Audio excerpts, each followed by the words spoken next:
O ministro Gilmar Mendes, do Supremo Tribunal Federal, ele suspendeu todos os processos em andamento no Brasil que tratam da pejotização do trabalho. Vamos entender melhor como é que funciona agora com o Miguel Marim Ruiz, ele é advogado trabalhista. Tudo bem, doutor? Bem-vindo ao nosso Bastidores CNN. Queria uma avaliação inicial sobre essa decisão do ministro Gilmar Mendes. Isso tende a prejudicar... Boa tarde, Tainá. Tudo bem? Boa tarde, Gustavo. Boa tarde a todos os telespectadores. Essa decisão do ministro Gilmar Mendes ela é muito importante porque, de fato, ela suspende todos os processos que vinham tendo diversos tipos de decisões para finalmente botar um fim a uma dúvida se, de fato, a Justiça do Trabalho ela é competente, né, para julgar a legalidade dos contratos de trabalho, de prestação de serviço, ali firmado entre pessoas jurídicas e prestadores de serviço final, entre empresas, e se de fato a terceirização ela é válida ou não. Hoje nós temos diversas decisões que elas causam certas preocupações. Alguns juízes julgam de um jeito, outros julgam de outro, e no final das contas nós acabamos por ter uma sobrecarga de recursos no STF sobre esse tema. A decisão ela é muito importante porque ela vai suspender tudo, e essa decisão que foi tomada pelo ministro Gilmar Mendes, ela vai ser aplicada para todos os casos análogos. Gostaria de saber se na avaliação do senhor prejudica os trabalhadores, que é a pergunta que a Tainá Falcão fez, e segundo, coloca em rota de colisão a Justiça Trabalhista com o Supremo Tribunal Federal. O Supremo julgou inconstitucional, por exemplo, aquela súmula do Tribunal Superior do Trabalho que proibia a pejotização e afirmou a legalidade da terceirização para a contratação dos trabalhadores. Que desfecho o senhor enxerga para essa celeuma jurídica? Gustavo, excelente pergunta, porque toda essa discussão ela se deu justamente quando o STF entendeu por tirar essa barreira. Estão me ouvindo? Estamos sim, doutor. Perdão.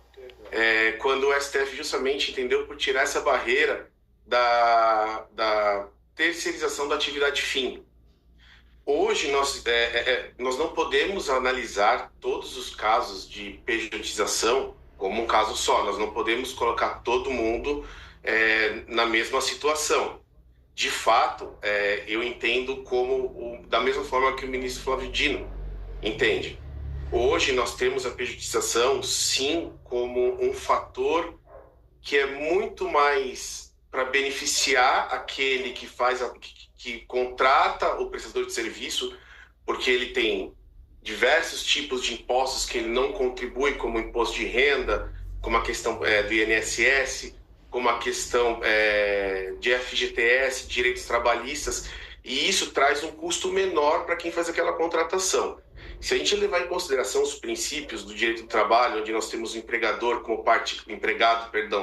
como parte hipossuficiente da relação de trabalho, qual que é a possibilidade de uma pessoa que está precisando trabalhar chegar para a pessoa que está prestes a contratar e falar assim, eu não vou aceitar esse tipo de contrato de trabalho?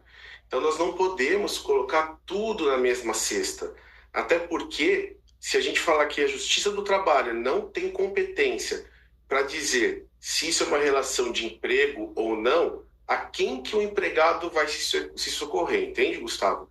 O meu entendimento pessoal é que da forma em que está o empregado, por ser a parte hipossuficiente da relação, ele acaba tendo um prejuízo maior.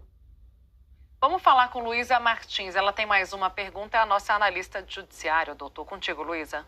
Boa tarde, Luísa. Oi, doutor. Oi, boa tarde, doutor. Muito obrigada pela entrevista. Doutor, o ministro Gilmar Mendes, que foi o autor dessa decisão de hoje, relator desse recurso extraordinário, ele tem dito em algumas falas públicas que talvez fosse o caso de se repensar o tamanho, né, a dimensão que a Justiça do Trabalho tem no Brasil e acabar transferindo parte desses processos para a Justiça Comum. Queria saber qual a sua opinião a esse respeito. Olha, eu penso que é um pouco arriscado até mesmo para a gente conseguir delimitar quais tipos de temas que vão ser direcionados para a justiça comum, né?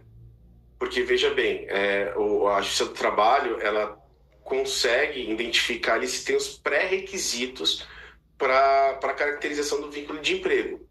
Então, a justiça civil, por exemplo, que acontece hoje, você entra com um processo de pedido de vínculo de emprego, esse processo ele é encaminhado para a justiça civil poder analisar se aquele contrato ele é um contrato ok ou não, se há características ali de fraude.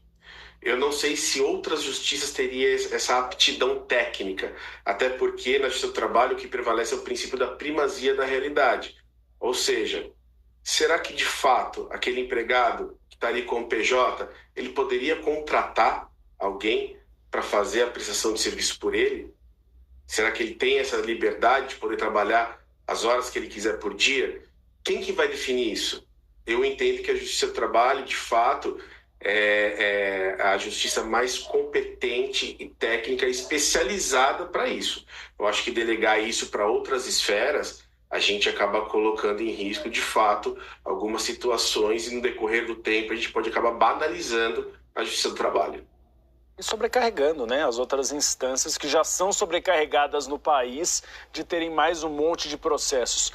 Nós conversamos com Miguel Marim Ruiz, advogado trabalhista. Doutor, muito obrigado, entrevista muito esclarecedora.